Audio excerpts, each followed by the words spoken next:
Hi. All right. We are live. We're live. We are a man down currently. So Tom was with us just before we came live, and now Tom is not with us He's because he not was dead, people. He's not dead. Don't Yeah. Okay. worry. Yes. Tom is still among the living, but he is not with us on this live stream yet. So he was having internet issues. We expect him back very soon. So if all goes well. And my audio good. I was messing with it earlier, so You I'm sound about to say fantastic. same volume as everybody else. All right. So we'll just do this really quick. Alia, your channel. We'll do this at the beginning and we'll do it at the end. Oh, okay. Hey, my name's Alia. I have a channel on YouTube. I like to talk about my period. No, I like to talk about carnivore and the low carb lifestyle. So yeah, that's what I talk about on my channel. I'm going to do a video soon about how to handle Halloween with 2 small kids. Now my video will be demonetized and you're going to lose 1,000 subs, Alia. Why? Because I said the word period? Yeah, no. Yes, and Tom is back. Yay! All right. Yeah, something has gone wrong with my laptop in the middle of this, so I'm on my phone now. So yeah, so okay. Better. All it right. looks better actually, Tom. So I'm glad that you're back, Tom. And we were just going to go around, just do introductions really quickly here at the beginning and maybe at the end. So Carrie has a hard stop about 9:30, so we're going to wrap this up right at an hour today, if at all possible. So Carrie, you also have a channel. Just go ahead. I do. It's at My Metamorphosis, and it's spelled with an O. So in other words, it's MEATO Morphosis. So I know it's kind of long, but it's worth the effort. Yeah, and it is displayed below Carrie's name there as well. And my name is Chuck. We're streaming on all 4 channels. So if you're not familiar with the others, go check them out. My name's Chuck. My channel is Breaking Thin. And Tom, you also have a channel? Yeah, I'm Tom. I have 2 channels, Frugal Preppers Extras and Frugal Preppers Garage and Garden. I do car repair videos and all kinds of videos just about my life in general. And talk about carnivore as well? Yeah, I talk about carnivore quite a bit. I've lost around 200 pounds now on carnivore. Woo!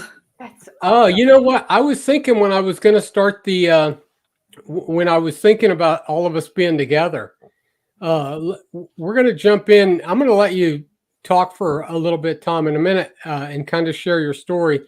But before we do, Tom, you're down 200 pounds. Alia? I'm down about 30. It jumps up and down a couple pounds here and there. So I'm going to stick with 30. I'm down 30 pounds. Now, you're only down 30 from your heaviest, though? No, for my heaviest, let's do some mathematics here.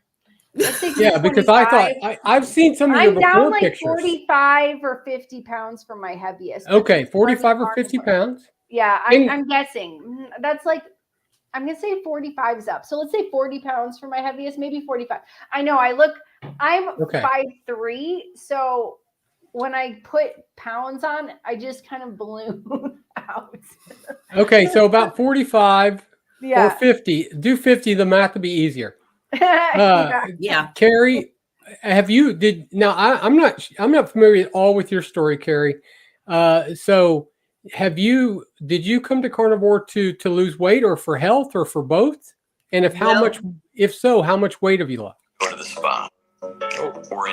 I actually started low carb back in 2015, and then I evolved gradually into like what you would call ketovore, maybe, with mainly meat and then just a little bit of veg periodically. And a neighbor had given me some boxes of meat. He worked for a food supply company, and so he brought me all these boxes of meat. And so last December, I just started eating this meat because I had it and there was lots of it and I didn't want to waste it. And so then I stumbled upon some carnivore videos on YouTube, and I was like, wow, I'm carnivore, and I felt really good. So I initially went into the lifestyle to avoid diabetes because my mother's health was so poor once she was diagnosed as a type 2 diabetic. And she basically took insulin shots to compensate for what she ate. In other words, she ate anything she wanted. She thought as long as she bolused, I guess, for her food, that it was fine. And so I did not want to end up like her. I mean, she got to the point to where, she couldn't go to shows anymore. She loved to go to concerts too. It's just hers was country and mine is metal and rock. But so that's basically my story. So I did lose weight, but I didn't intend to. So I'm 5'9" and I'm at 110 pounds, which is what I weighed when I was a teenager. Wow. Okay. So I'm actually trying to bulk up. I'm trying to exercise, like do body weight exercises, and I've got some dumbbells and some weights that I'm using. And so I'm trying to do what I can to sort of gain some shape. And I don't think I'm being very successful so far, but I'm working on it. I'm an N equals 1. Yeah. I meant to ask you what that means because I'm so confused what that means. N equals 1? Yeah.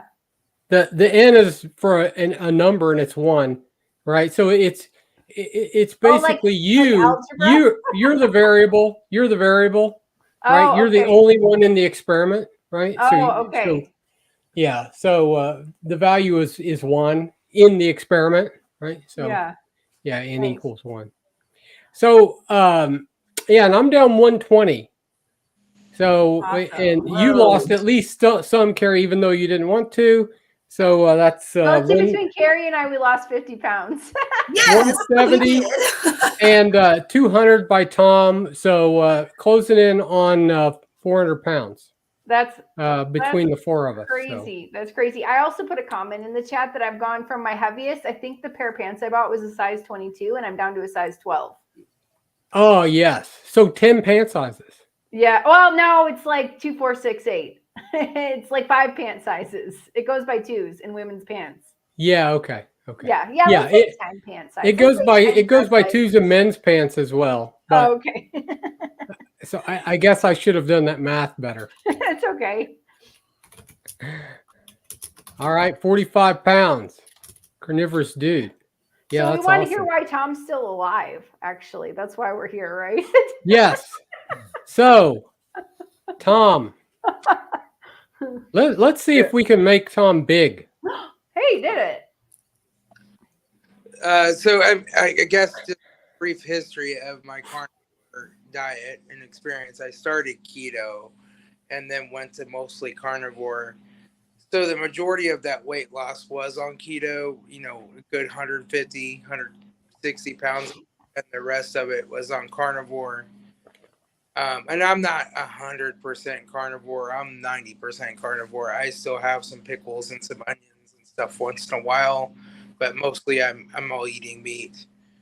But Thursday, I've always had problems with my blood pressure, but it had gotten better. But Thursday, it hit 260 over something, and I had a stroke.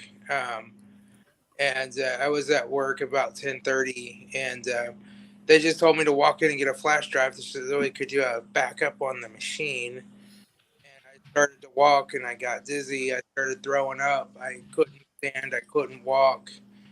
It was just really confusing, disorienting. I was seeing double. And they called the ambulance and got me to the hospital. Gave me a CAT scan and determined it wasn't the bleeding kind of stroke, it was the clot kind of stroke. And so they gave me the clot buster medication, which something like 6.5% of people who receive that medication die from it. So it's a pretty serious thing, but I was in the very beginning stages of the stroke at that point. It was going to get much worse. So Wow.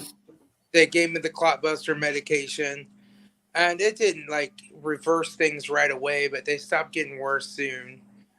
And I spent the next 24 hours. They keep you in bed. You're not allowed to get out of bed for any reason. You fall down, you'll bleed to death. and I was in the hospital for several days. I was still really nauseous and on all kinds of IV medications. And the other thing they had to do is they had to get my blood pressure down to below 180 before they could give me the medication. So they gave me some really strong blood pressure medication that really just made me all lightheaded. Then they did the MRI a couple of days later, and they discovered that I actually had 4 to 5 strokes. Um, but uh, the previous strokes just weren't bad enough or in a sensitive enough place that I noticed them. But the last stroke was. I'm still having trouble. I still get a little dizzy, trouble keeping balance. I've kind of stopped using the walker very much now. I can mostly get around, uh, at least distances. Um, my jaw's kind of weak. My legs are weak. But all the doctors I've seen and therapists I've seen so far say I'm going to make 100% recovery, most likely with some therapy. So I'm really thankful that it wasn't a whole lot worse than it was, but um, it still sucks, you know. Yeah. So did they keep you on pressure medication? Yes, I'm on some strong blood pressure medications. I'm on 3 of them right now. My goal is to keep my blood pressure below 160 for right now. And the other thing is that I was diabetic before. After I lost 200 pounds, not diabetic. My A1C is now in the tens, even though I'm on carnivore, and I don't seem to be having any symptoms from it. Um, so they're thinking that maybe I am getting the point where I'm becoming a type 1 diabetic and not making enough. So I am back on some diabetes medication as well. So did you say your A1C was 10? Yeah. Wow. Yeah, Oh, wow. that's pretty high. Yeah. Before, my highest A1C ever was 17, and then I was in the 14s, and then I, lost the weight and started eating carnivore, and my A1Cs were normal. But for some reason, my A1Cs are now 10s. So Now, that was tested though when you were in this last time? yeah, when I was in the hospital with this stroke, they ran the blood work. My cholesterol came back perfectly healthy and normal, though. So, yeah. And are they doing anything else, Tom? Any like you on blood thinners or any other medication or anything? I'm not on any blood thinners. I'm on the nicotine patch because I had to quit smoking and I haven't had a cigarette since. I'm on like coenzyme Q10 or something, and I think that's about it for right now. But we're gonna just see where we end up at, Yeah. Right. Every time I go to the doctor, they want to change something, and I'm just kind of like, let's not change it yet. Let's wait. Just wait a little while and see. Let's not add 13 diabetes medications. Let's add one and let's see. Yeah. Yeah. So yeah, carnivorous dude. Unless I keep hitting the wrong one. Sorry. Yeah. Unless you have pancreas failure later in life, you can't have pancreas issues and actually develop type 1 diabetes if your pancreas doesn't make enough. Here's a question. Let me get that one up here. Did they have you on steroids because they make your sugar skyrocket? Oh, Oops, we lost him. Oh, wait. Tom is moving his phone around. I'm trying to plug in a charger here. Okay, there we go. No, I was not on any steroids, and I'm not on any steroids. Okay. Yeah. Yeah. Nicole actually says also inflammation, stress associated with high sugar. Yeah. That I was going to mention that, Nicole. I'm glad that you did. Probably when you're in for that kind of thing in the hospital, not the ideal time to have your blood sugar tested. But still 10 is really high, like as opposed to even if it had gone up in the sixes or something like that. So Yeah. yeah, 10 is pretty high.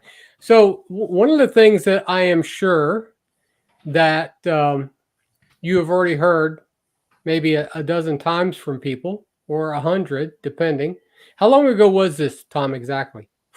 It happened last Thursday at 10:30 is when I had my stroke. Okay, so a week ago. Yeah. And how many comments have you gotten about the fact that it's what you eat? Actually, remarkably few, but I've gotten 4 or 5, comments like, "Oh, I thought the carnivore diet was supposed to be healthy." It's not the carnivore diet. In fact, I think the fact that I'm on a good carnivore diet has helped me to recover and get through this even better. It's the fact that it's the 45 years of not eating a carnivore diet. It's the 45 years of weighing 200 pounds more than I do now. It's the 45 years of smoking that have finally caught up with me. So So have you just recently quit smoking? I quit smoking. The last cigarette I had was right before I had the stroke. Yeah. Oh, okay. Yeah, that's I did smoke when I was younger, but not for many, many years. But that is that's pretty hard on the body as well. Yeah. Mm-hmm. Salty Texas Ranger, I don't want to get my channel banned if we ask those questions. Just so you know. So I'll ask the question, but we'll just ask the question like if I was the attorney and you were answering, Tom, so you don't have to give commentary. Okay. When was your last COVID booster? Or did you ever have one? I never had the COVID booster or shot or vaccine. Okay, there you go. Gonna lose Salty Texas. That was. I got your question in without violating YouTube's medical disinformation. Who knows? Whatever. Yeah. It's kind of sad, but and again, we won't have commentary on this, but it's a sad statement in many ways that you can't just say what you think about things. So anyway, no matter what you think, it's perfectly fine with me.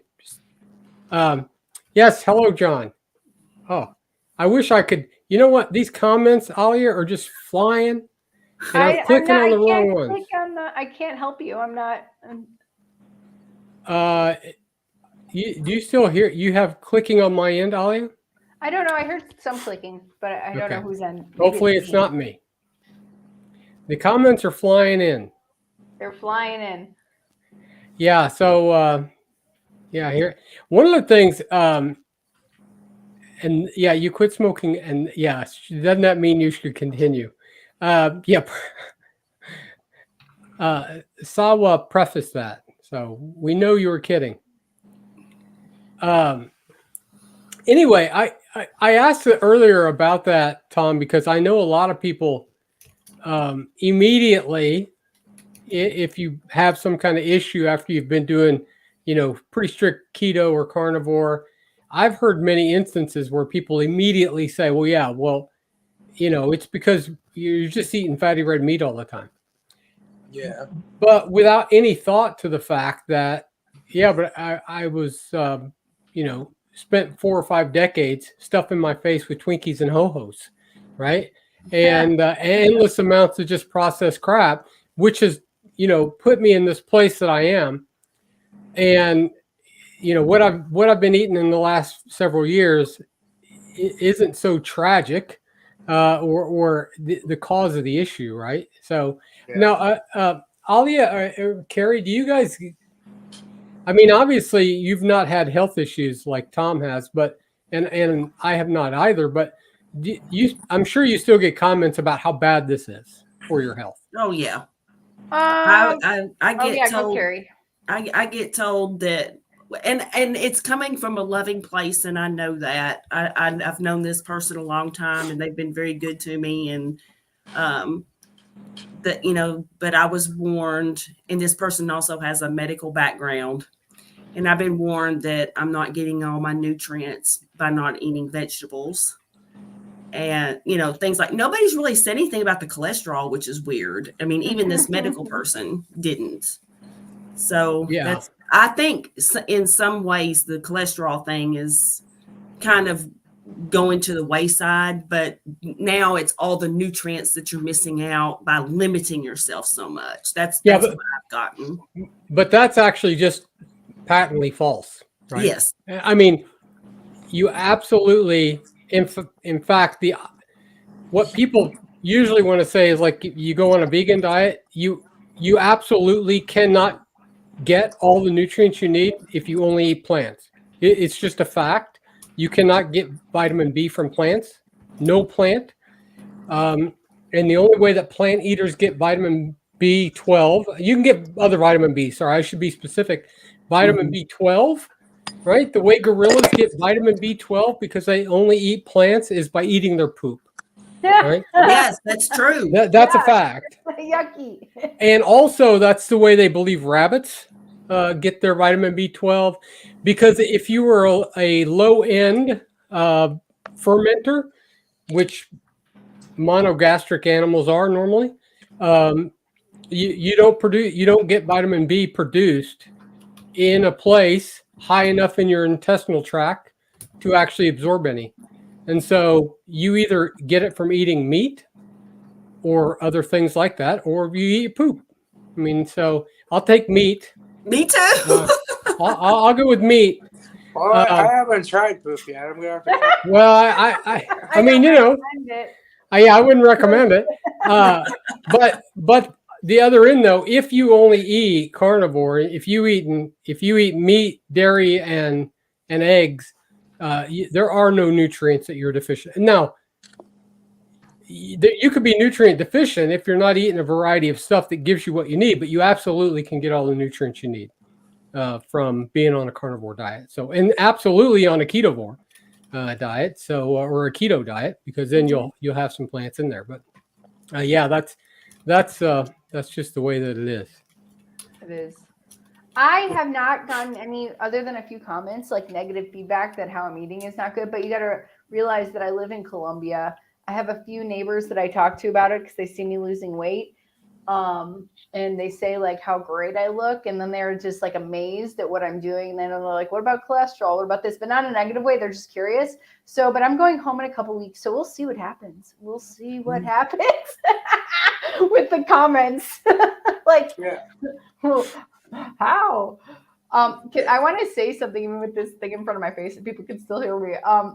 So I can't be very specific, but because if I've told you this story before, you know probably who I'm talking about. But a person in my life very near and dear to me, and please don't say if you know who I'm talking about, was vegan for many years, and then I started carnivore, and she became vegetarian, and now she's eating eggs and fish. So, but a lot of bad things happened to her body during the time of being vegan, or it just showed up because she ate terribly her whole life.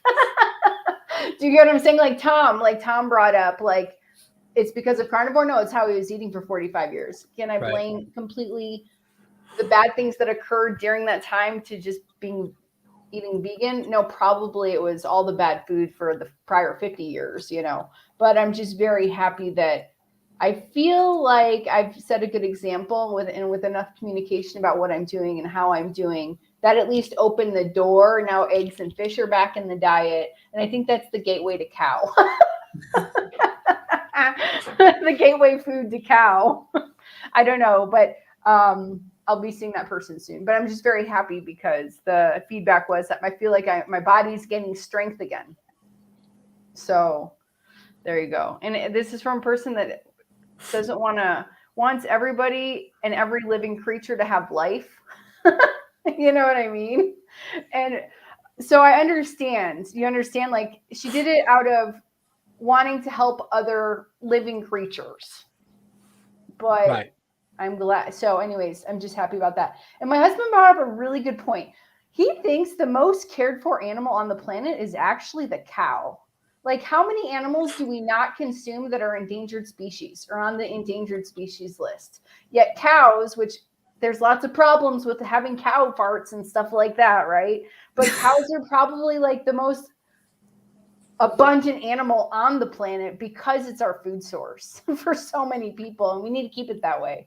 But I just thought that was funny. I'm like, he's like, we need to continue to take care of cows, but why don't we do the same effort for the animals that are on the endangered species list that we don't eat? Like, that's how we can care for our planet. Anyways, my husband's very smart. He won't say that he's carnivore because he'll eat whatever he wants, but he eats a lot of meat.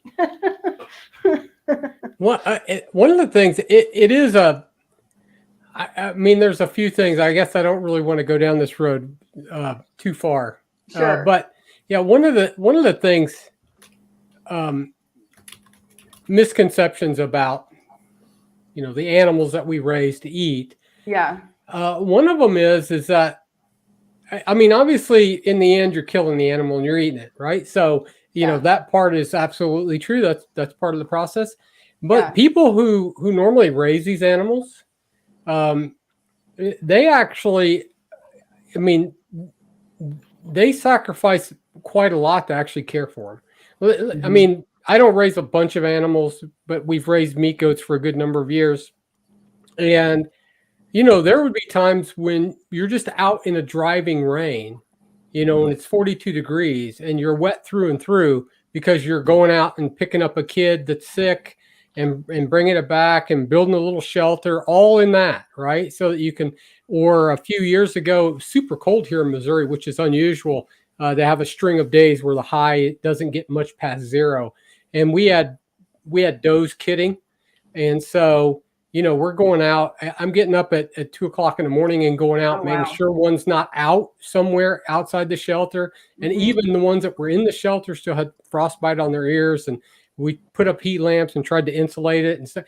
But, it's not like it's, I think sometimes the thought is that, these people, they just don't care anything at all about these animals and they're just cruel, and really it couldn't be further from the truth, right? People that raise cows or raise goats or pigs or whatever, right? Mm-hmm. I mean, now part of that is financial, obviously. I mean, you don't want to have a bunch of your cows die because it costs a lot of money. But part of it is if you don't love doing that, you're just not going to do it, right? Because there's no money in it. Right. Not for the people raising them. There's not a significant amount of money in that. So they really do it because they love to do it. Anyway. Right. Well, thank you. That's good to know also. Yeah. Hello, Chad. Yeah, if you, Dr. Chafee interviewed a rancher who's been a carnivore for 60 years. She's 72. And she still works an active cattle ranch, and you'd never guess she was a day over 55. She's 82. Sorry. She's 82. Yes, you're right. Crazy. She's 82. So, and she talks about what it's like to do what she does and the way that she feels about that. So, great video if you've not seen it. You can go check it out. I can't remember her name, unfortunately. It's Maggie. Maggie White. Maggie. Yeah. Dr. Chafee. He's spoken with her a couple times, in fact. Carrie from Homestead How and Adam. Don't let her know that I forgot his name. I won't tell. Adam and Carrie were there filming her this week. Yeah, and she does. Yeah, and Nicole, she does look amazing because her hair is still blonde. Yeah. And you would never guess. So. That's right. Yeah, exactly. Mm-hmm. Yeah, and acts like she's 62. I'm 59 and I act like I'm 12. That's what my wife says. That's great. Well, I don't know about the acting like 12 part, but so Tom, have you had? I'll ask you one more question, then the ladies will maybe ask you some questions as well if I have any for you specifically. So, did the doctor say anything about your diet? Did they know what you were eating? Did they say anything about it? I told them that I was keto and now mostly carnivore. They didn't seem to care. but they wanted to put me on a statin, and I said, no, I'm not taking a statin. They said, well, you could have another stroke if you don't take a statin. I have a family member that's very sick from taking statins that won't take them. And I'm like, my cholesterol's fine, because I did take my cholesterol recently. And then they took my cholesterol. They came back the next day and I said, oh, did you get my blood work and my cholesterol back? And they said, yeah. And I said, what? And they said, you don't have to take a statin. So, Oh, good. I've always had good cholesterol, but my last numbers came back. My triglycerides are at like a 30 something. My HDL was 87, and my LDL was 116. So I'm sure they were probably close to that when I was in the hospital. Trying to get something to eat. The first couple of days I was so nauseous I didn't want to eat anything, but I managed to keep some grapes down. I tried to eat a piece of this angel food cake stuff they gave me, and I ended up throwing that up. But it was just really hard. And then I found out, like, you can order a cheeseburger. They won't give it to you with no bun, but you can take the bun off and throw it away and have a cheeseburger. So I started trying to eat a little better. I have not been 100% carnivore here since I've gotten back home, just because I'm having a hard time chewing things like steak. So I can do like hamburger, hot dogs, but I have done some sandwiches with some of that keto bread. I'm just trying to get back into the groove of everything, though, you know. Yeah. Yeah, well, it'd be really interesting as you, because I'm sure that you're going to probably document a lot of your progress. So it'd be really good to see what happened. It is interesting that your cholesterol comes back what they would consider perfectly normal, but they still wanted to. Did they not know your cholesterol was normal when they wanted to put you on a statin, or they thought the statin Yeah, would? they just Okay. thought the statin, statins help. They help you keep you from having a second stroke. And I remember I asked, I was like, really, what are the statistics on that? Like, how do you know it helps keep people from having a second stroke? And they didn't have any answers. No, Yeah. there's not an answer for that. Yeah. They don't help you. I'm not sure they do anything in the area of stroke at all, right? I mean, they might lower your cholesterol, but yours is already lower than what they would call normal. So, I don't know. Yeah. It's just It's kind of like back in the day, like no matter what, if you were sick, they just give you castor oil. Like this has got to help. Yeah. This has got to help, right? That's terrible. Like you just got to have this. So, you're not feeling good? Have a statin. Yeah. I don't get that. Carrie, Alia, either of you have anything you want to ask Tom about? I don't have a question, but I want to say, Tom, thank God you're alive. Thank Tom you're alive. Thanks for making it through. And you look amazing. You had a stroke a week ago, and you're sitting here talking to us, telling the tale. I know. That's amazing. That's really awesome. That's a sign of something. Mm-hmm. Well, so a lot of people don't realize there's different kinds of strokes. I've learned a lot about strokes, but there's the kind where you bleed, and there's the kind where you have clots. But then there's the kind where it's the frontal cord, the front part of the brain, and that's where you have your paralysis, speech, and that stuff. Mine was in the back of my brain by the brainstem, which primarily affects your vision and your balance. So it didn't affect my speech nearly as much. I have a little weakness in my jaw, but that's it. But my blindness and vision, like I was literally trying to watch TV in the hospital, and I see two TVs. I mean, like completely separate from each other. Oh, wow. Band videos, if you're, I'm not sure if you were asking about something else in the comments, but if you were asking about statins, no, they're not blood thinners. They actually are designed to lower your cholesterol. So they don't do anything for thinning your blood, or they don't do much of anything, except they will lower your LDL cholesterol. And they have terrible side effects. Yes. And terrible. when you're a diabetic, my mother was type 2 diabetic, and they always push statins. And, it's weird because my mother was so anti-medicine, like when she was younger. You know, she wouldn't even take an aspirin. And then I don't know, after she got older and then was diagnosed with diabetes, it's kind of like it shifted. But anyway, they had prescribed her a statin and she took it for a while. And I was talking to my dad and he was like, yeah, your mom is just getting really, she's getting to where she's forgetful and she can't even remember how to check her blood sugar and stuff like that. And I immediately, I said, is she taking cholesterol medicine? And he said, well, he says, I don't know. I'm not sure. And I said, well, tell me what she's taking. I said, go in there and get the bottles and tell me what she's taking. And sure enough, one of them was a generic statin. And I said, tell her to stop taking that right now. And sure enough, she stopped taking it and the memory and all of that part improved. And so that's a personal knowledge that I have. And there is a lot of anecdotal information out there on the internet and stuff, like Dr. Graveline. I don't know if you ever heard of him, but he was actually an astronaut who had severe side effects from statins and ended up starting a website and starting a movement to basically put, or to get the word out, I guess, that statins are not good for you and that they cause serious health problems. And I can't remember if he passed away of Parkinson's. It was one of those. It was something like that. But the stories that people posted on his website, this was before social media really this was like maybe in the 2005 or 6, before the social media part really got out there. And so he actually just had a website, but you could still find his information out there. His name was Dwayne Graveline. And you can just read the stories. And I had read about that stuff because I had statins recommended to me.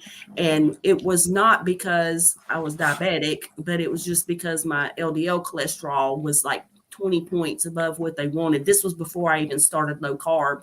And that's when I started doing research because I was like, I don't want to start taking a bunch of medicine, and that's when I started researching and found out just how bad statins really are. And so I've refused. And now my LDL is almost 300. I just had lab work done last month. And so, and every year, I mean, my LDL's always been high especially after going keto and Keto, but it's skyrocketed on Carnivore. And they always suggest every year that I take a statin and I politely decline. And then that's that until the next year. I mean, but I've been seeing the same doctor for years. And so I just always say no, and they don't nag me or anything. Yeah, that's my wife's LDL is very high.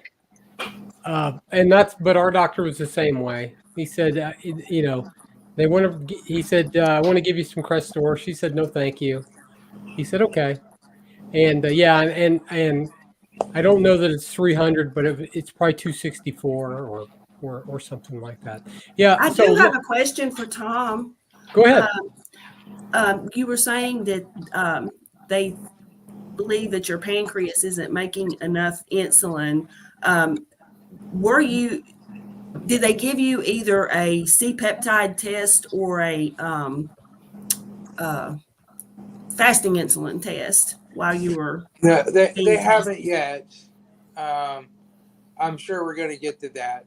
Right now, it just, it's nothing but doctors and neurologists and just visits after visits after visits with doctors. And, we just got to give it a little time. But yeah, I'm going to get a C-peptide test. Yeah. And see if I'm still making the insulin or not. Or if it's just, I don't know, Yeah. I was just curious whether they had tested that or, I know a lot of times there's just speculation, they'll speculate things and order more tests and stuff. But I was just curious as to whether they had tested you or not yet. Yeah. So, I wanted to put your question up here, Susan, or your comment, but I didn't want to cut off Carrie while she was asking her question.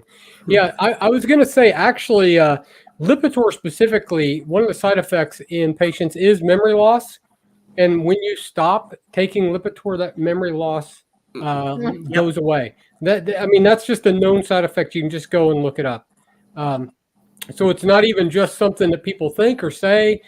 or even a study. It's actually part of, I don't know the parent company for Lipitor, but anyway, yeah, if you have to take one, Crestor does not cross the blood-brain barrier, so I hear. So, but still, you know, I think if you can avoid it, it's best.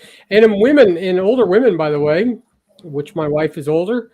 Oh, She's am not I? gonna like that you said that. She's not gonna like that you said that. Okay, but I wonder if I have a picture of her here. I know my wife looks great. She's beautiful. She's 63. You know, and she's in great health.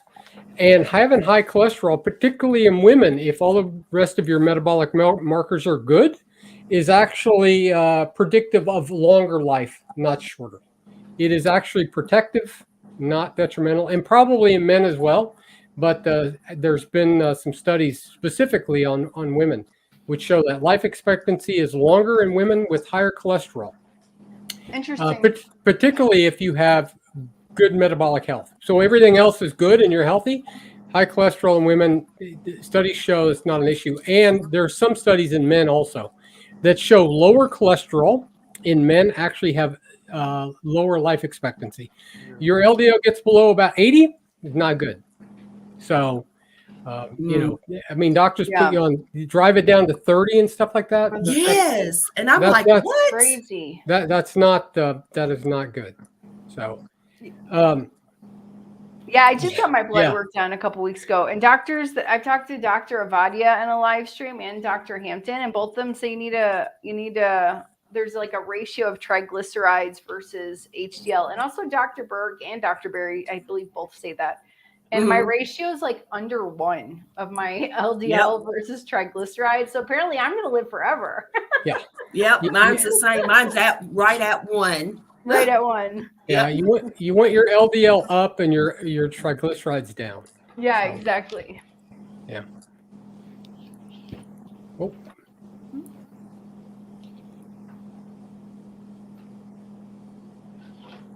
Yes. Yes, she can.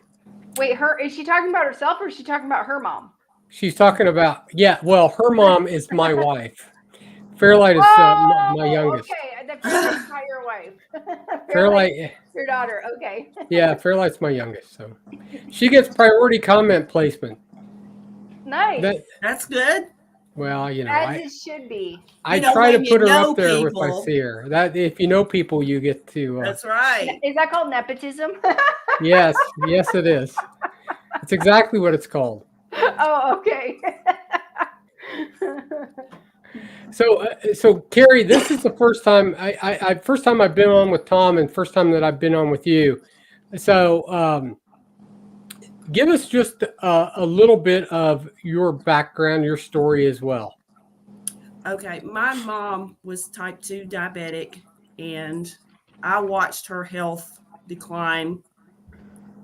She was a vivacious person. She used to like to go to concerts and shows. I mean, her music was country, mine's metal and rock. But I mean, in that sense, we were very much alike. We loved music and loved going to shows and stuff like that. And it's like she was so non-medicine, like when I was a kid and like, in my 20s and stuff. But then after she was diagnosed with diabetes, it was like, I think she just fell for the line of, hey, if, just as long as you accommodate with insulin, plan what you're going to eat and accommodate that with the insulin, that you'll be fine. And so she just basically ate what she wanted and took insulin, and she gained weight, and her health just started declining. And in 2015, I was like, I know I don't want that for myself, because I watched that happen.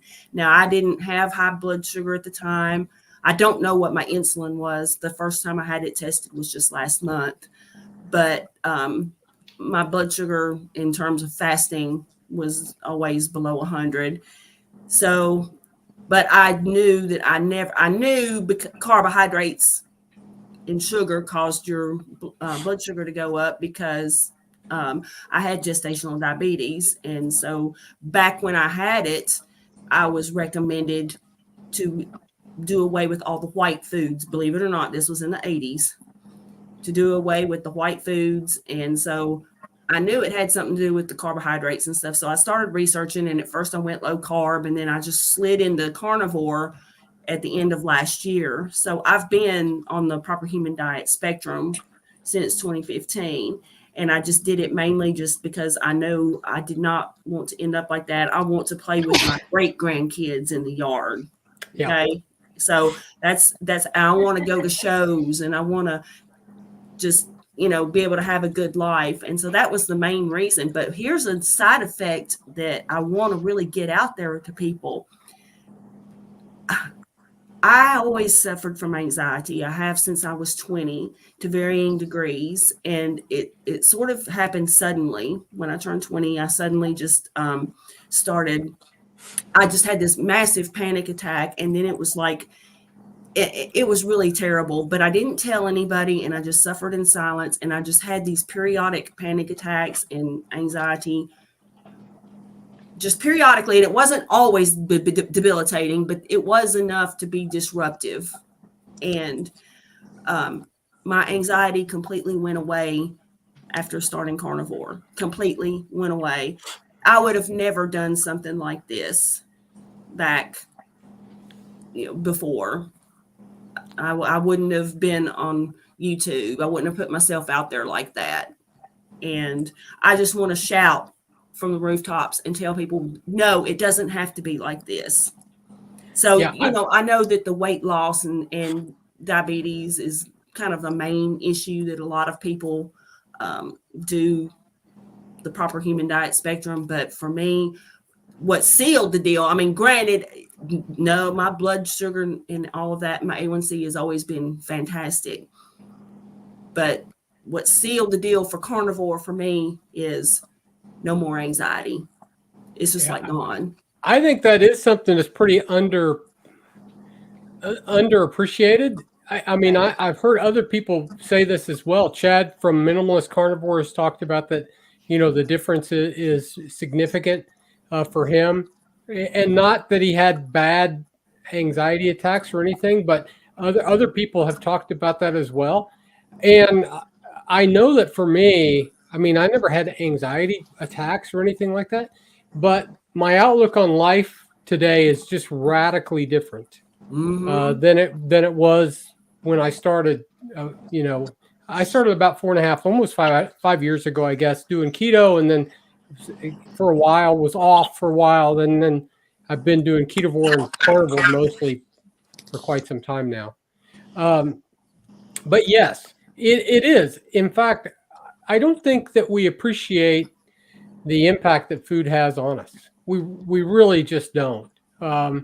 We just eat stuff that's really not even food, that didn't exist 200 years ago, and we give it no thought, right? I mean, seed oil literally didn't exist until 1913, I think, and now it makes up about, I don't know, 40% of the fat intake in the U.S. or some crazy number like that, and it's not even real. I mean, literally, it is manufactured through an industrial process, and yet we just consume it and give no thought to it whatsoever. And we weren't designed for that. So, and not to mention all the other kind of processed stuff that we eat. And so, yeah, it has an incredible impact on the body, and everything we do in our body affects our mind. It affects how we feel, how we think, right? And it really does. And we know that because Tom, hopefully not too bad, but he'll be experiencing some things maybe for a few days with no nicotine or limited nicotine, right? You drink too much coffee, and and I can feel it. And I drink way too much, and yeah, Alia too, she said. I mean, I drink it at least a pot a day, and sometimes more. We're like right? in the same club. And today, because my wife was down seeing Fairlight actually, and the baby and Brett this evening, I probably drank more than a pot. And come about 6 o'clock, I can tell, right? I mean, you just feel it. It makes you more anxious, and that's just one little thing. Imagine that you combine that with just the endless amounts of crappy stuff that we put in our mouth. And so it absolutely has an impact on us, and some more than others, obviously, but it's still real.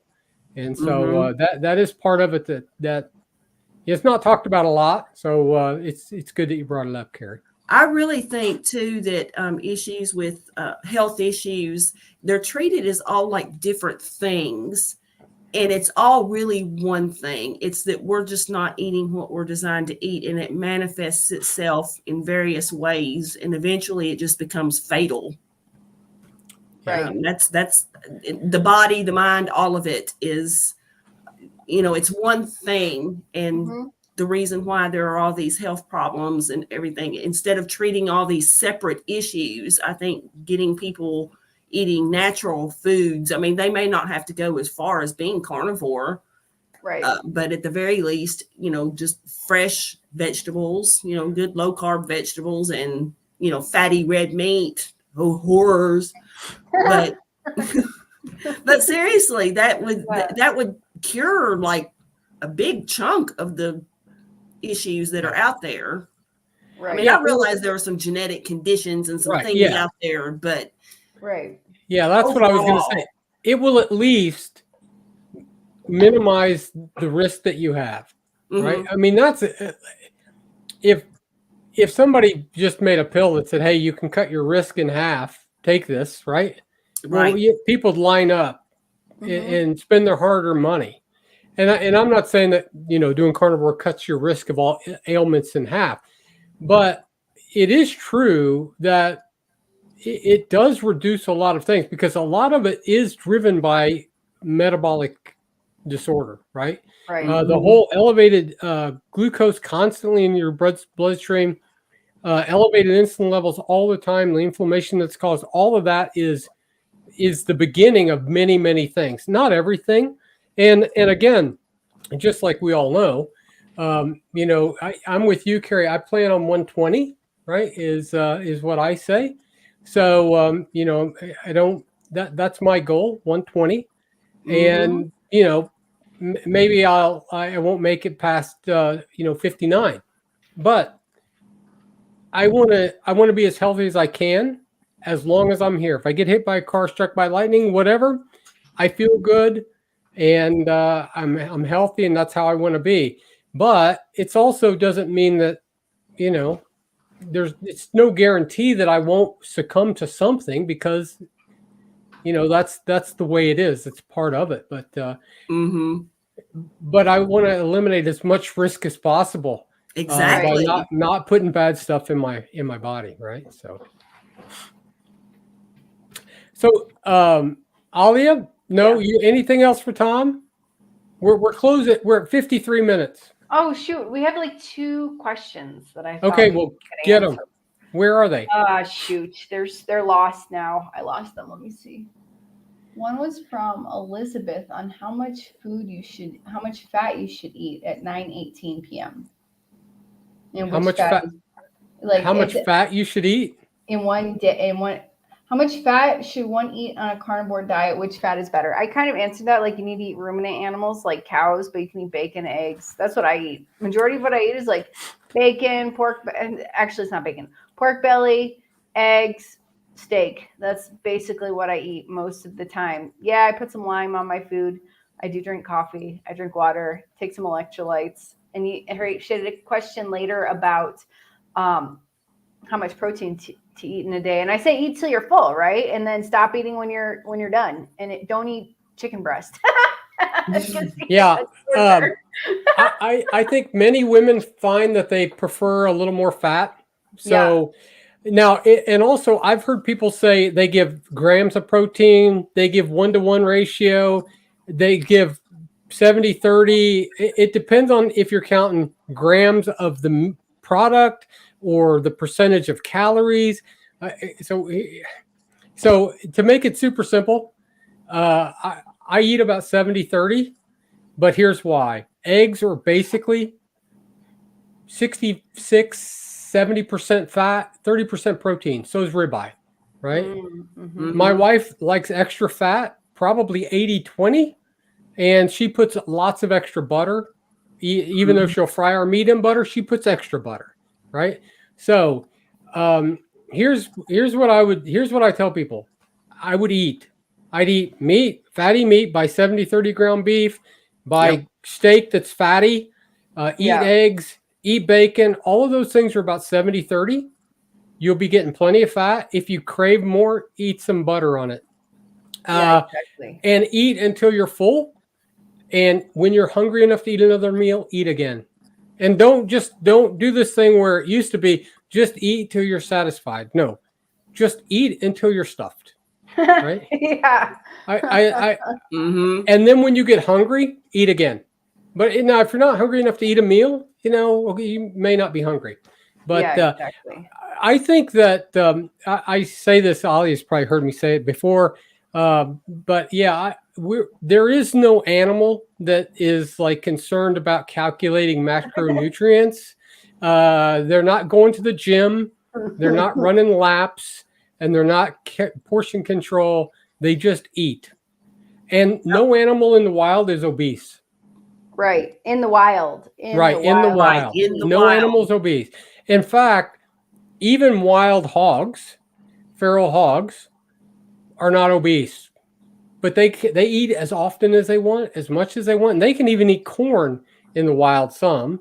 But generally, we make animals obese because we feed them what they wouldn't eat normally. So, Mm-hmm. That is and so true. we so have try one to more eat the comment. best food you can eat. Yeah, exactly. And there's another one from JJ Cooper at 919. He says, my wife and I went back and forth with keto. I am wanting to go full carnivore, but budget for it is hard. So I can't really answer that question because I live in Colombia and it's, I think, a lot different here. Like, we bought like $70 worth of meat and it was like 20 pounds of like the chuck. We buy the whole chuck. I don't know if you know the cow. That's like the back part of the cow where you get the chuck steaks from. And we live off of that for like 2 weeks. So, and we have eggs and we have pork belly, but I think my budget's very cheap. But you guys are in the US. How do you guys handle this? Because I think carnivore can be done by anybody, right? And on a budget. Yep. Yeah. I think that, and I'll answer this quickly, and then Carrie and Tom, you can jump in as well. So I think that we spend less. Mm-hmm. Me on too. groceries. I was going to say that. So because one of the things that happens if you go pretty strict carnivore and you're just doing dairy, full fat dairy, meat, and eggs, I have a hard time eating more than once a day. First of all, now, yeah, we don't eat ribeye all the time on a rare occasion, but the other thing is Dr. Berry says this: hot dogs and sardines, they're cheap. Mm-hmm. Now, I'm not, hot dogs maybe aren't ideal, but the best meat you can buy is better than the other. But even if you're ketovore, I mean, if you've cut out processed foods, and I say I'm mostly carnivore on most days, but the truth is we still on occasion will have onions or green peppers and eggs, whatever. But that's kind of a, we use that as like a garnish on our stuff sometimes. But we find that it's not more money for us generally once you cut out everything else, right? And we don't eat as often, right? So, and you don't go out. You're not eating out so much, I think. That's true. I mean, I still eat out. I do eat out. Well, yeah, but if you're eating out, that's still you're eating out even if you're not on carnivores. Oh, So yeah, that exactly. part is but yeah, you might do it less, right? No, we just go to a place where we can get steaks. It's okay. really easy to get nice steaks here for cheap out. So we're not going to I'm not going to like a sandwich shop anymore, and I'm not getting burgers. I told my husband was so happy when I told him I've matured. I've graduated from burgers to steaks. Once in a while I get a burger, but it's like it costs the same amount as the steaks. Why not buy the steak? So, Tom or Carrie, is your budget impacted negatively? I mean, you think it's cheaper or more or what? I spend less. Now, I mean, it's not tons less, but my grocery bill is less. And Okay. I do have a disclaimer. I don't have family or anybody else living with me. I live by myself with a cat who probably I spend more on him than I do myself. I mean, I get really quality food for him so that he has a proper cat diet. But I do eat sardines, and I eat hot dogs, and I eat bologna, and I eat a lot of the 70-30 ground beef, and I'll treat myself to a ribeye on occasion now that I know how to cook them. I never cooked my own meat like that. So I know that sounds bad, but I didn't. And so now I've learned. And so, I've now incorporated ribeye, but that's been a very recent thing. So what about you, Tom? I think the main thing is that you have to set a buy price, and you need a big freezer, and you just save your money back, and you buy the bare minimum when it's expensive. But my buy price is $3.99 a pound. And anything at $3.99 or below, I buy up. And I really like chuck roast, and so when they have chuck roast on sale for $3.99 or less a pound, I will clean out the store and load up an entire grocery cart and fill up my freezer. I'll spend $400 or $500 on meat, and that's enough to last me for a long time. Great. But as far as like just buying it when they have it and it's $8 a pound, only if you really, really need it, Right. And And you spend less on other things like breads and pastas and mac and cheese and all this stuff. You're not buying all these other things, so your trips to the store usually take 10 minutes at tops.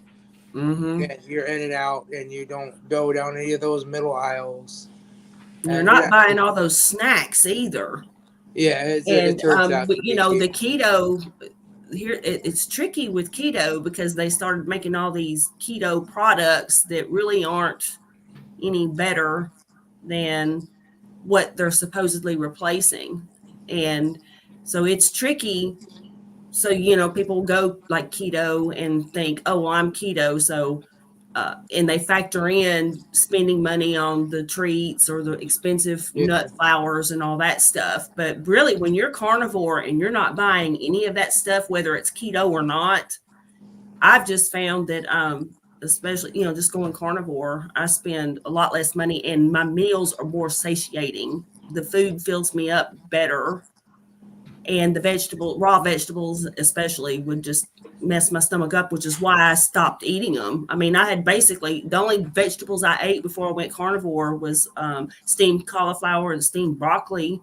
I mean, that was it. And, with the cheese sauce on it, that was it. That was all I ate in terms of vegetables until I went carnivore. But it's amazing the difference. I don't know what it is about just eating just nothing but the fatty red meat. I don't know if I up my fat more and that did something to end my anxiety. I'm really not sure what happened there because I wasn't eating like junk for sure. So I don't know.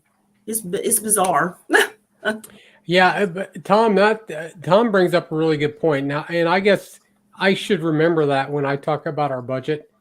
My wife is extremely thrifty, and we've not bought a package of ground beef, like a little package of ground beef, for I don't know how long. So when ground beef is in 5 to 10 pound rolls on sale, my wife will buy somewhere between 10 and 20 pounds, bring it home. We cut it up in 1 pound Ziploc bags, freezer bags, freeze it. Yeah. So there's never a time when we don't have probably 20 or 30 pounds of ground beef. Nice. The same with steaks. There's a fairly large Mennonite community just north of us, which Mennonites would be kind of like Amish if you don't know what that is. Okay. But not exactly old order, new order Mennonites. Anyway, great people. There's a few stores, and so we often are able to buy. Now, again, we buy meat that's not always, prime meat. We do that on rare occasions, but we can get meat there that's normally then they're T-bones or ribeyes, but they're thinner sliced and they're normally from older cows. So it's not like, like what you'd want maybe every day. But again, we do it because we don't want to spend, all the money. And so, yeah, she shops strategically, I guess is the best way to say it. Mm. She's extremely thrifty, and so, but she would do that before as well. Even when we just ate whatever. But anyway, all right. There's one question here. I just want to get this. I started this. I learned how to start questions. Alia, you'd Well be proud. done. Yes, we need fat. We need lots of fat. Feral pigs are lean, so how are we supposed to get enough fat in the wild? Okay, so they may not be quite as lean as what you think, unless you've cut one up recently. Because we made sausage from a couple whole hog sausage from 2 wild hogs that I shot. There is a lot, even in a deer that my son-in-law just killed a couple weeks ago. We processed that last weekend, and deer are now they don't have near as much fat as a cow, obviously, which is why probably large ruminant animals are probably better. But there is a lot of fat actually on parts of the deer. You just don't see it, and so you take all that fat off, and you put it in the meat that you're going to have, and so yeah, the meat itself, it's not marbled, absolutely. But if cows that are actually finished, not just finished but raised on grass, totally grass fed from birth to butcher, they're not particularly marbled either. You don't get a 2-inch layer of fat from a cow that's lived on grass their whole life. So they're a much leaner cut of meat than the other. So, okay, now I've lost. Oh, I'm back. No, I've lost the other comments, but it's okay. It's all new. Not all new, but it's pretty new. It's all good though. It's all good. We're at an hour 6 minutes, Carrie. Do you need to? If you need to go, that's perfectly fine. We're going to wrap up anyway, since it's 9:30 I do here. need to go. I'm just going to share with the world. I mean, I've got the virus that shall not be named. I just got diagnosed with it this afternoon, and Sorry. I am like fading fast, man. So I wanted to, the show must go on, but man, I am fading so bad. And I don't know if you can tell, but my face is like sheening. I've got like just sweat.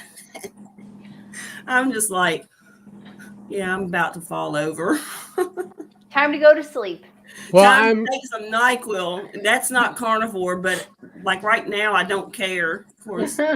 Yeah, I listen. I really appreciate you pressing on, and actually, you've not. That's probably the first time I've heard you cough all evening. So, I really appreciate you still pressing through and coming on.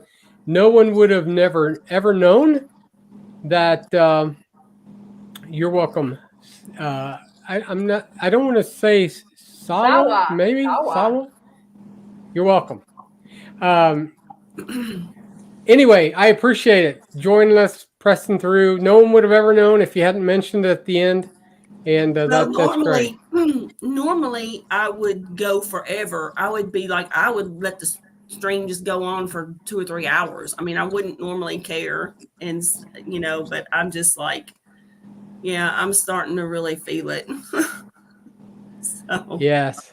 And of course, you guys can, are totally free to continue on without me. But I'm glad that I was able to be here, and I have enjoyed it immensely. I've had a great time. Well, it was really nice to meet you. Don't forget, go over to Carrie's channel and check it out. It's right there below her name. So if you don't have time to read that or spell it, just watch the replay and watch the whole thing, and don't skip commercials. Anyway, super chats in the comments while we're still here. Thank you. Thanks again, Carrie. I really appreciate it. All right, you guys take care. I'm gonna bail, and it was nice meeting you, Tom, and great seeing you again, Alia, and great meeting you, Chuck. And hey, let's do it again. And we can do a 2 or 3 hour one for all I care. I'm good for about an hour and a half, and then I get real bored. All right. Well, y'all just. Well, I'll be hollering at you, and thank you for your light. And you guys take care. I love you all. Good night, Carrie. Bye-bye. Night. Let's see here. Let me readjust this. Does anyone have any questions? Yes. Anybody? Oh, that's not what I was you looking got a for. super sticker from your daughter? Oh, Because I just put some super chats. Do what? Alia was saying and do a super chat, but Alexis did a super sticker. Yay! Is that your daughter? Alexis also is one of my daughters. Yes. Okay. Thank cute, you. Very cute. It's so appreciated. We love the super chats. I was looking for the dynamic. Let's see. Ah, there we go. Okay, there we go. Oh, but now you can see where my chair hits the wall. Oh. You can see the train tracks on the wall. No, it's okay. Do what you want. All right. Does anyone? We will wrap this up pretty quickly. So, does anybody have any questions for Tom, or for any of us? But specifically, we'll ask if anybody has questions for Tom. Tom, you are going to be. I think I said this earlier. You're going to be documenting. You're going to. Oh, and also, did you get a full blood workup? I don't know how full it was. I know they did some blood work. I don't know.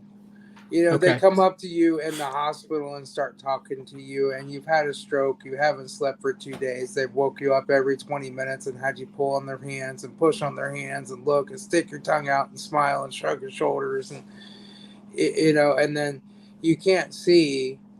So you have no idea who's even there talking to you. It's really... Yes. Oh my gosh. Thank you, Meeting Wellness. I appreciate it very much. It's just, I'm glad that you've not got a lot of pushback about what you're eating. I know that some people have, which, the other thing that happens, I think, in kind of the carnivore or keto kind of space, sometimes, people think we're immune to everything, right? Because which isn't the case, obviously. We still all have a certain number of bad genes. We all still have, I did lots of stuff when I was younger that was not healthy, right? It was bad. We don't want to do a live stream about that. Believe me. Maybe I will one day, but not tonight. But you do all of that kind of stuff, and again, I'm 59, but it wasn't that long ago. I would weigh well over 250, maybe almost 275 at one point, and I ate like crap for decades, and so did that do damage? Well, absolutely, and probably lots of other stuff I did in my past earlier years did damage too. It is what it is. Now we just have to do the best that we can. So. Hopefully you will get you'll have a speedy recovery. And now are you still trying to lose weight, Tom, right now? I haven't really worried about the weight, but I am still losing weight a little at a time. But I haven't weighed in like a month and a half, 2 months. So last time I weighed, I had just broken the 200-pound mark. Oh, that's awesome. Yeah, but I mean, I don't really care about losing the weight. I just want to be healthy, Right. Yeah. And I tell people all the time, like, look, if I had this stroke 200 pounds ago when I was eating unhealthy and I was extremely diabetic, I'd be in much worse shape. Right. I might even be dead. Well, see, that's the part that we never know, right? But at least you didn't start. Like, you don't want to find out that you're sick and then start thinking, oh, well, now maybe I can do it. Like in the past, I always thought, man, it's bad. Like if you have a heart, I should get in shape and get healthy because I have a heart. I don't want to have a heart attack. Yeah. But once you have the heart attack, it's that's kind of it's better to start there than never. But it's not ideal.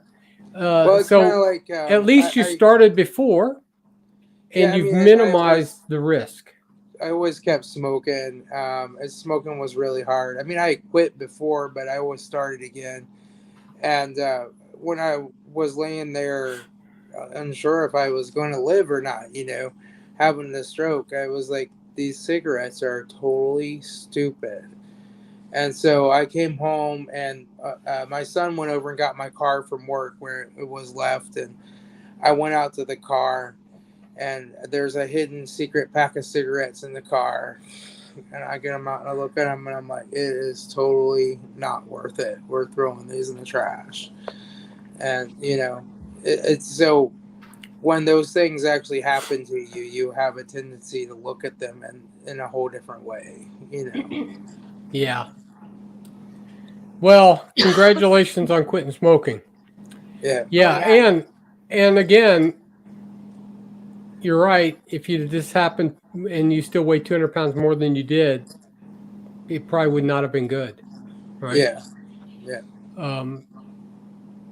Yes, which is a good thing. What's your go-to easy fix meal?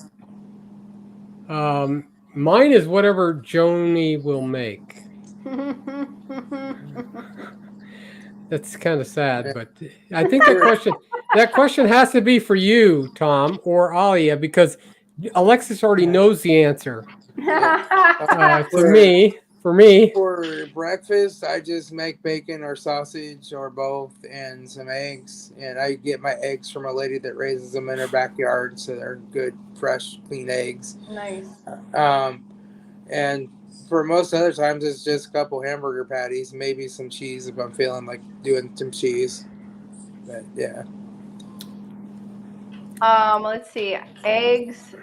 So in my house we have tons of pork belly, but when I say that, we have it like grinded up 2 times by the butcher. It's really good. So it's like pork belly ground beef. So we make these like pork belly nuggets. So I do pork belly and eggs or steak. Those are my easy go-to meals.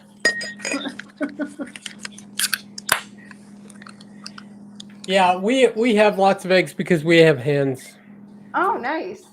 I wish I could have that.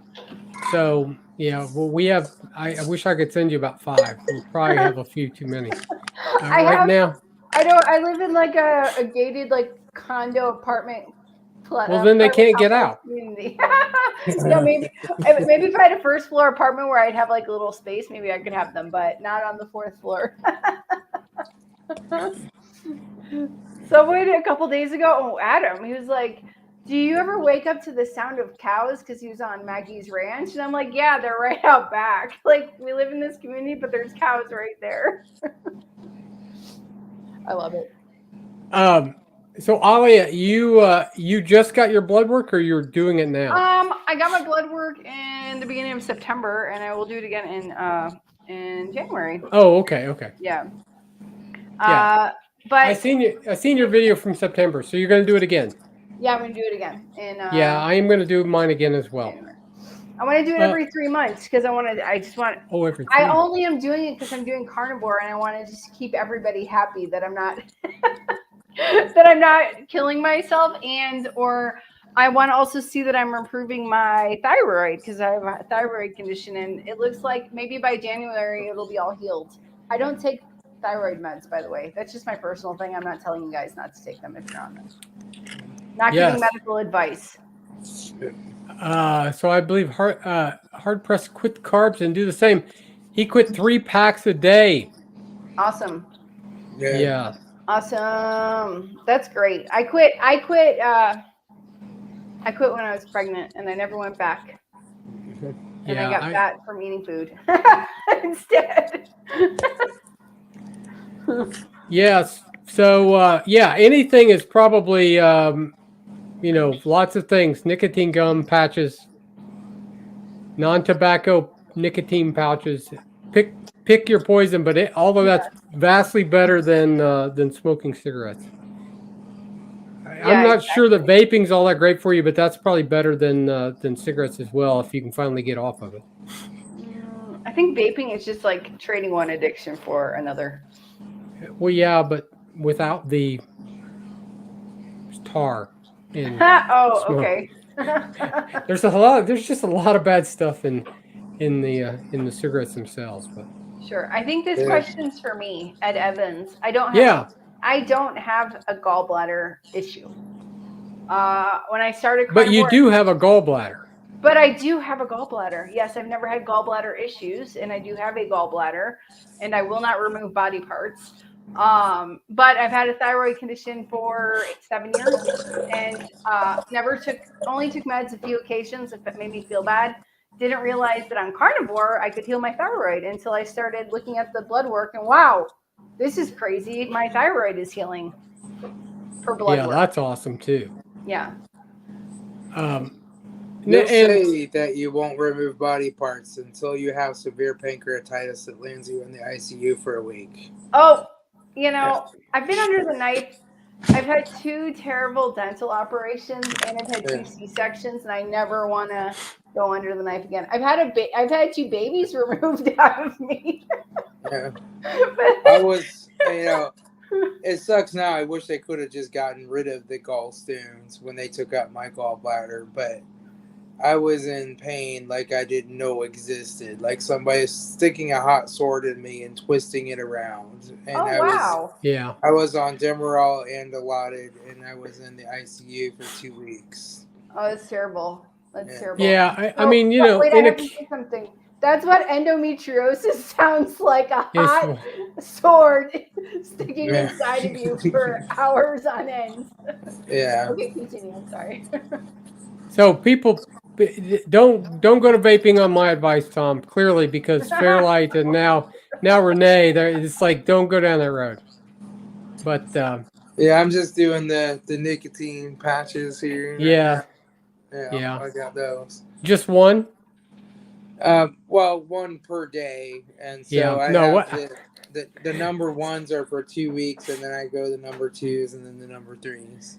Yeah, there's a mini series about Sherlock Holmes where he says, "What are you doing?" He said, "Nicotine patch." He said, "You have 3." He said, "It's a 3-patch problem." It was Sherlock trying to work something out. Anyway, no one thinks that's okay. Let's see. Somebody else had put up a question I was going to put up here. This is for you, Alia. Oh, I just answered in the chat. Yeah, I do need to pay health insurance, and I'll just leave the comment in the chat. But no, we don't pay. We pay very little for our health insurance to cover a whole family. I want to say that my copay when I had a C-section was $50 when my daughter was born here, and the care that I had here was better than what I had in the U.S. So yes, we do have health insurance, and it's very cheap. I got a letter from my health insurance company today that they're not going to cover my stay in the ICU because they don't think it was medically necessary. What? That's crazy. I'm like, well, if they're not covering it, I'm not paying them. So yeah, exactly. That's what bankruptcy's for, I guess. Yeah, so that I've had people ask me in comments on my channel, like when I went and got my blood work or my DEXA scan.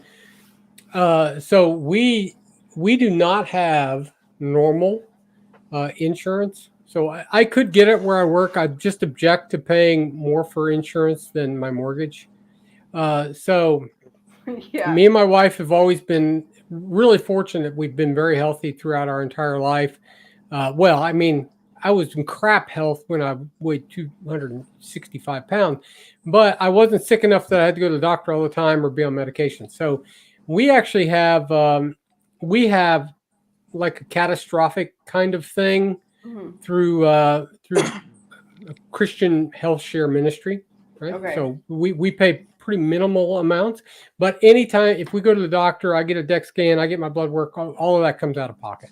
So we have nothing that covers those types of things. If we go to the doctor, we pay for that. We get a prescription, we pay for that. So, which is another reason why we want to be as healthy as possible. Right. So I pay through my stuff also, like my blood work. I pay that out of pocket. Yeah. It's just easier. Yeah, so, but people have asked. So no, we do not.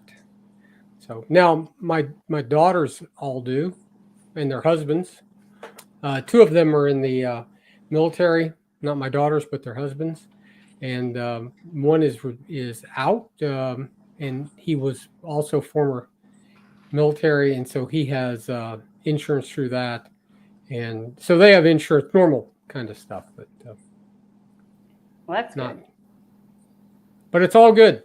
I mean, I could if I wanted. I'm just too cheap. Do we have any more questions? Yeah, any more questions? We're at an hour and 24 minutes. We're bringing this thing in for landing. Down to 263. Oh, yeah. Now, how much? I thought he said she started. No, he's down from there. But so he's down to that. Where were you at, Where Ed? you start? Where'd you start?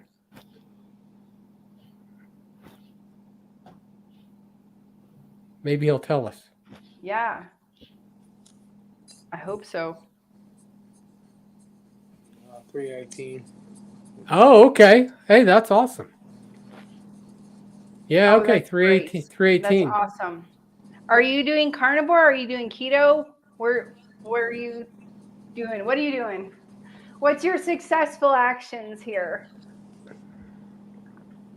I want to say that I was on a live stream with Dr. Tony Hampton from Chicago, which is awesome. I'm from Chicago. He says there's no ideal body weight, but there's ideal body health. And that made me feel really good because I happen to have a really big butt. So I look skinny because I've lost a lot of weight here, but the butt and hips just won't go where I want it to go. So he said two funny things. The funny thing was, he's like, well, it depends what neighborhood you're from, because big hips and big butts, people, depending on the neighborhood, like that. Two, no ideal body weight. So I've been trying to think I need to get down to like 120 because of my height. And that's what I heard, 5'3", it's 100 plus 5 pounds for each inch. And I'm like, I feel like at a loss about that. So I really like that he said that it's ideal body health is what we need to go for. So it's another reason why I keep getting my blood work done and seeing how these metabolic issues that I have are resolving. And maybe I will lose more weight. I hope so. Yeah, I think, in fact, it's too bad that Carrie is gone. One of the things that she'd mentioned, a lot of times people will, like if my wife was to go just full blown beef, butter, bacon, and eggs, yeah, she'd weigh 100 pounds. Oh, wow. She weighs probably right around 120 right now. Yeah. But she was down to 114. She doesn't want to get down much below that. Sure. And that's what I got down to 151, and I did not want to get below 150. Oh, wow. But the truth is, which I still have like 33 pounds of fat, right? Okay. For your DEX scan? Yeah. Okay. So I have fat to lose, right? Yeah. But the thing is, I think we do kind of find our place, and some people are going to find their place at more. Like Carrie's just really naturally thin, and so is my wife. Right. I have to be super careful with any carbs or kind of not get all kinds of crazy, or I'll be like a Macy Day Parade balloon. So that it's just we all have that place, and we're all a little different. So he's probably right. The biggest thing though is like there is a huge thing with visceral fat, which is really bad for you. Yeah, right? I've gotten a lot of belly fat has gone away. If you look at me now versus there's still a little bit there that can go, but it's mainly hips and butt for me. That's still there, but that belly fat has gone down a lot, and I think that's very important. I guess you're saying, are you saying that Alia's skin and bones? No, I think she's talking about you. It's always good to get some encouragement when you're online. It's it's not as bad as the guy who said I can't take health advice from a guy who looks like he's got one foot in the grave. So. Halloween's coming. What? It's Skeletal Chuck. Yeah. Chuck, you look great. Yeah, thank you. He did not think I looked great, but it was okay. All right, we have any other questions? Yeah, and congratulations, Renee, on dropping 90 pounds. That's awesome. That's amazing. Like I said at the beginning of the stream, I haven't lost any weight in 2 months. In fact, today I was up 2 pounds, but I've gone down since I haven't lost any weight a pant size. So who knows? Which means that I must have lost some weight. You've lost fat but gained muscle. Yeah. Which is good. Which is what you want. Yeah, exactly. One last question, Tom, if because probably I should have warned you. Maybe you already knew about Alia. She just talks. No, I shouldn't. Me and Alia just love to talk, and then Tom, you have to Just weird. endure. My daughter is going to text me pretty soon and actually tell me about this. So I'm going to ask you another question, so you'll talk, and then I won't get in trouble. Did you have? So you dropped 200 pounds. Did you have other health issues in there as well that also resolved? Yeah, so I had diabetic neuropathy, gout, arthritis in my feet, diabetic leg ulcers, swelling in my legs. I needed knee replacement. I needed shoulder surgery. All that's healed and gone away now. Oh, Okay. wow. So you had a whole list. Yeah. I was definitely at the point where I was ready to die. Okay. Wow. And were you on any meds before your stroke? You weren't taking anything, were you? So I was taking one metformin a day and one lisinopril a day. And my blood pressures were running 170 to 190s. But I just kind of figured, something else is going to kill me first before I, because my blood pressure normally can go 300 for the systolic, even on 5 blood pressure medications. And so, and my sugar when I went through a whole bout of testing a couple months ago, my sugars were getting pretty normal. But so I hadn't checked them recently. But yeah, I now before I went carnivore and everything, I was on 300 plus units of insulin per day, slow and fast acting, and I still had A1Cs in the 14s. So 300 units a day, and your A1C was still 14. Yeah. Oh, okay. That is not good. And that's so all of that. My highest weight ever was like 458 pounds. 458. Yeah. And how long ago was that? That was probably about 5 years ago. So I went through keto, then dirty keto, then I fell off the keto wagon a few times in there. But I had lost about 130, 150 pounds, and then the rest of that was after I went carnivore. Starting in March or April. Man, that is awesome. And do you mind telling us how old you are, Tom? I'm 49. Okay. Well, we're probably it is with the list of things that were wrong with you. I mean, it almost reminds me of Todd's story at the Carnivore Cure. Well, he literally was about to die any day. Yeah. And when you get to that kind of health, I mean, it's just one little thing, right? Right. I mean, you can literally get the flu and have pneumonia and end up, not ever coming home from the hospital when you're in that kind of condition, right? So, yeah, it's awesome that you've been able to do that. Yeah. And it's awesome you're here with us tonight. Yeah. It's awesome that you're here with us tonight. You don't have to show up, Tom, if it's I didn't want to put extra pressure on you. And you're here, and I love that.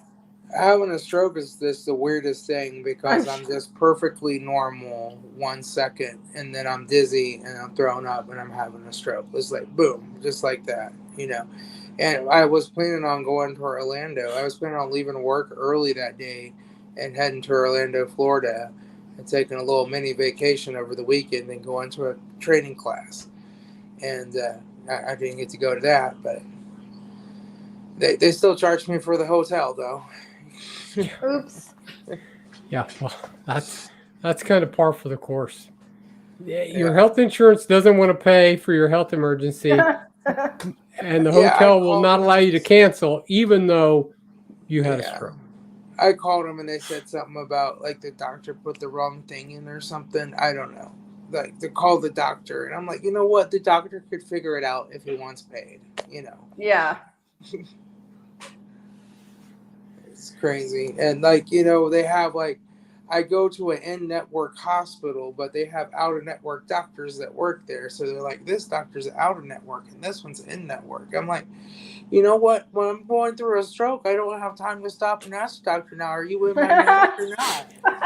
You know, I have no way to know that. It's not your job. Yeah. It's the patient. All I know is I go to the hospital that says it's in network, and that's supposed to be in network. You know, it's Yeah. You know, that's if you're making an appointment to just a regular checkup, or you're going to go get something special done. I understand all those kind of things. You show up in an ambulance. It's not like you're going to like, okay, hold on before I speak to you. Right? yeah. I need to know, are you in my network? Right? Do you know how to fill out my paperwork properly? Right? Yeah. Could I see it? And one of the kind of sad thing we don't ask is like, how many patients have you lost recently? Right? Like those things don't get asked either. But you just expect them to be, doing what they're supposed to be doing. So.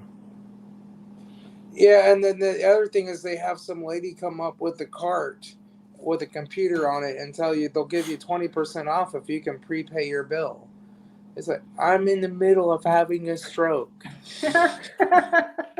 Sorry, I shouldn't laugh, but that's funny. You got to prepay, not even pay before you leave, but because in case things don't go well, they need you to prepay. Well, yeah, and so they'll give you 20% off if you can pay right then. If you have to pay later, then you're paying the full price. Queensland. Yeah, I thought maybe they weren't very good doctors, and so what they want you to pay in advance in case they can't save you. Yeah, I have to say that the whole medical team and the doctors in the emergency room, they did a really good job, and they got the clotbuster on board really quick. Yeah, and that's good. Yeah, we can joke about your doctors a little bit since you're here, able to be here with us. But yeah, it's like we have to have payment in advance because the current guy in the emergency room, he's not very good. Yeah, he left. Yeah. All right, Alia. And listen, if you've not been to Tom's page, before I go back to Alia, go check it out. We're gonna. Any other questions come now because we're bringing this thing in for a landing. I will. It's not good once I get past an hour. I mean, I can stay and talk for a long time, but then I say stuff that people tell me I shouldn't say. Okay, so go check out Tom's page and Alia's page. Tom does not have his name underneath there, but you search for Frugal Prepper's Garage. You will find him. Yeah, you can just search for Frugal Prepper, all one word, and it'll show me. Yeah. Yes, and there it is. Tom's got some good information, good videos, stories, lots of informative adventures. Yes, I like Tom's channel also. I like the walks. I like your walks, Tom. I hope you're up to that soon. Your walks, and I like your gun shorts. Yeah. I'm probably going to get back into shooting guns again soon because I don't really have anything else to do, but I can stand at the range and shoot a gun. So Alia, don't leave yet. I'm not. I'm just saying. Okay, good. I remember I was going to ask Tom. We'll make him talk again for 2 more minutes. Okay. So no more gout attacks. Do you have any flare-ups? Do you take anything currently? As far as gout, no. For gout. No, and I never did take the. Okay. I don't know. It was some stuff that started with the P. The gout was just minor, and it was just starting. Okay, the arthritis has gone though. I went back to the foot doctor, and they took X-rays of my foot, and there's just a little bit left in one little toe. The rest of the arthritis is gone. Yeah, that's good. Yeah, no, you cut out all the seed oils and grains and vegetables. Yeah, so I also had macular degeneration. I was going blind, and that was pretty much from the seed oils. So. And is that gotten better? It's gotten a little bit better, but the biggest thing is it stopped. Yeah, okay. Yeah. Sometimes once the damage is done, but if you can stop it, right, then that's a win. Yeah, I had severe gout for over 35 years. I mean, debilitating gout, 3-week bouts, on crutches, Wow. bedridden. Yeah, so I don't have that anymore. And I did take allopurinol for 10 or 11 years at one stretch. So Yeah. um, okay, Alia, if you've not been to Alia's channel, go check it out. And if you're at Alia's channel, make sure you check out mine. Everybody else, these guys. Mine and Tom. Alia's channel is there under her name. Well, that's actually your channel is just named Alia Wells, but you can find it by searching Alia Wells 955. If you type it in, make sure you pronounce it correctly. And I look like this on my picture. Yeah. Make sure you pronounce her name correctly. It is Alia. Alia. I can't even say it wrong now. Alia. I called you Alia like forever. Okay. It's very embarrassing. Anyway, go check it out. Alia. English language. All the variables on the way to say the vowels. It's confusing. Yes, exactly. Yes. You know what? Our dog and cat, we began to feed, not strict carnivore, but no more dry dog food. And they actually have both improved. And they're both old. Our cat's really old. And it actually is it was never in tragic, bad health, I guess. Because, but life outside, as an outside cat, life is hard in the country. And it's probably every bit of 10 or maybe 11. So, which is pretty old for an outside cat, but he's doing pretty good. And our dog as well. So, all right. Alia, any final words? Let's see. I am going to do a video, and I'll just give you a sneak peek right now. I'm going to do a video on how to handle Halloween when you've got small kids and you don't want them eating a bunch of junk. So there's two things you can do. Does anyone have kids here? Am I the only one with small children that should worry about this? But maybe I have kids, but your kids have kids. It's really easy. Kids. They can still go trick-or-treating. I'm going to let them pick 3 pieces of candy when we're done. And last year we bought the candy from them. we gave them money. Like that was their work. How much candy can you get? We're going to pay you for it. And then I learned this year there's something called a switch witch where you leave the candy on the porch and then the switch witch comes and changes it out for a toy.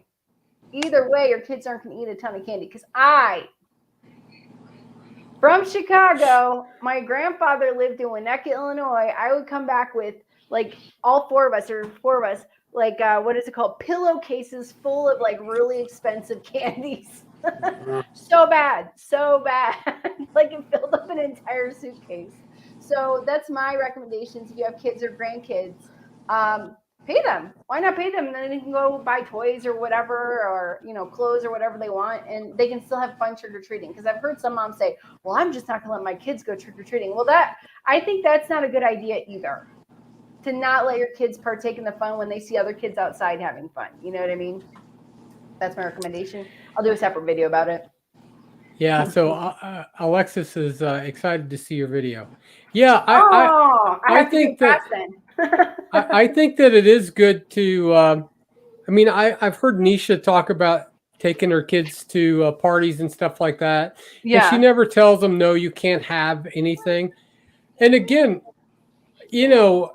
so I'm not recommending that you let your kid have a whole pillowcase full of candy, which is what we used to take when I was young too, pillowcases. But I'm not recommending this for anyone necessarily, but I do have, my rule is I am extremely strict, but on holidays there are no rules. Right? Oh. Now, I don't eat a bag of. I don't really count Halloween as a holiday, but you know what I mean. I don't eat like a crap load of bad stuff on those holidays either. But if I go the whole year and 2 or 3 times a year I have a piece of cheesecake or a big giant sugar cookie or a piece of pie, I don't. It's not the end of the world as long as it's not the end of your carnivore journey, right? And that's why in between those times I don't ever go off plan, because those are kind of the guardrails that keep me on track. But on those days I'm able to eat anything I want. I often don't, but I could.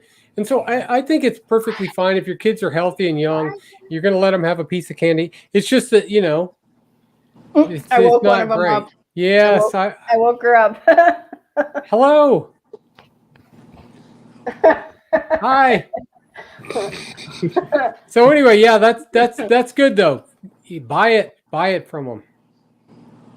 Yeah, we like to buy it from them, so I like that. Just buy the candy from them.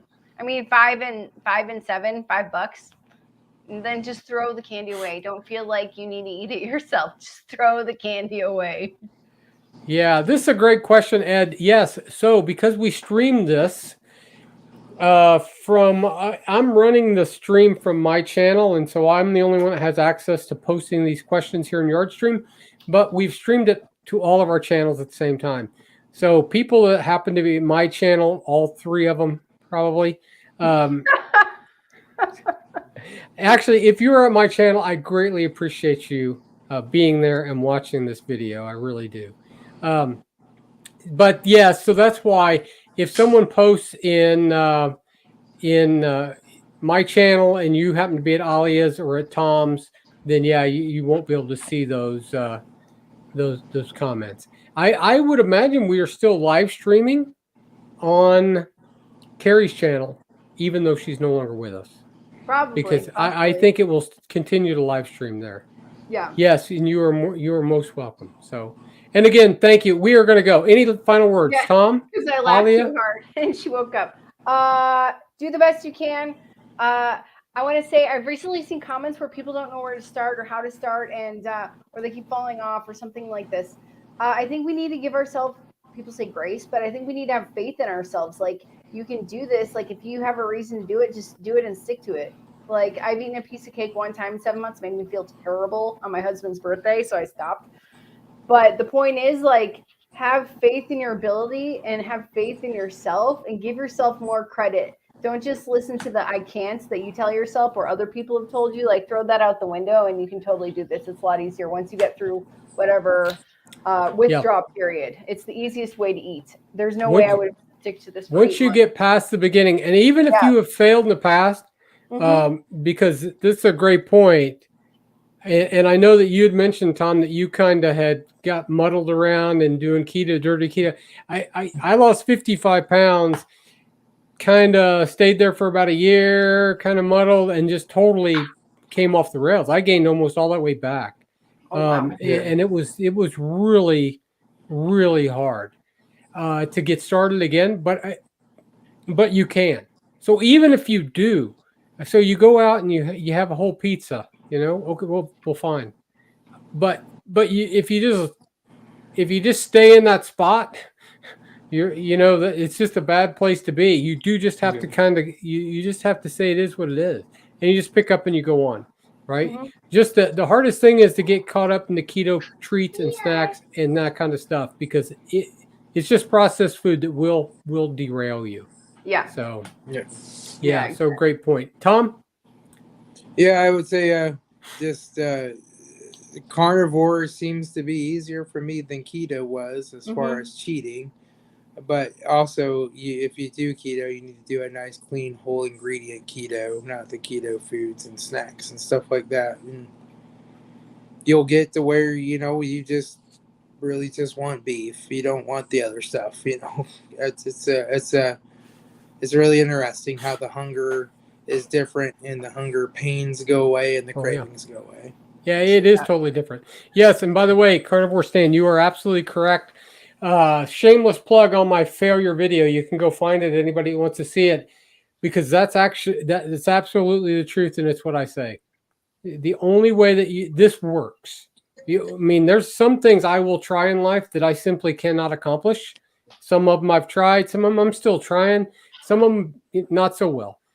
Some of them I've just failed at because I'm not able to do those things. But carnivore or keto is not one of them. Right? You absolutely can do it. It absolutely works. The only way you fail is to stop. Right. So don't give up. Right? Don't give up. Don't stop. All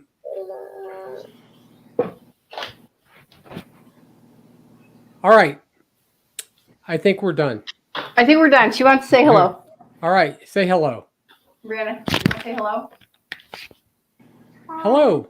All right, there we go. You got a hi. Hey, you got it in English. Y'all are lucky. I know hola. I know Hola, yeah, that como would work. está y usted. That's all the Spanish I know. We'll practice when I come visit you, and we'll go to King's Passing or whatever it's called. Do the roller coasters. All right. All right. Thank you guys. Thanks for, if you're still here and there are people still watching, we greatly appreciate it. We really do. Check out these guys' channel. Don't forget Carrie. We're glad that she came. She pressed through her bad feelings and still joined us for well over an hour. So I really appreciate it. Thank you guys. We will absolutely do it sometime again. Alia, great to see you again and to be on. And Tom, really good to meet you. And we're glad that you're doing so well. And I look forward to some videos on your progress. And my wife had posted earlier, I pinned her comment that said that she'd be praying for you, and I will as well. So hopefully you have a rapid recovery. And we look forward to seeing some of your videos soon. And Alia, you better get that Halloween video up. It's the 19th. I got work to do. I got to get a child back to sleep after 10. But I will get that video up on Halloween soon. I'll work on the thumbnail and get that video up. Thank you guys. I really appreciate it. Good night. Bye. But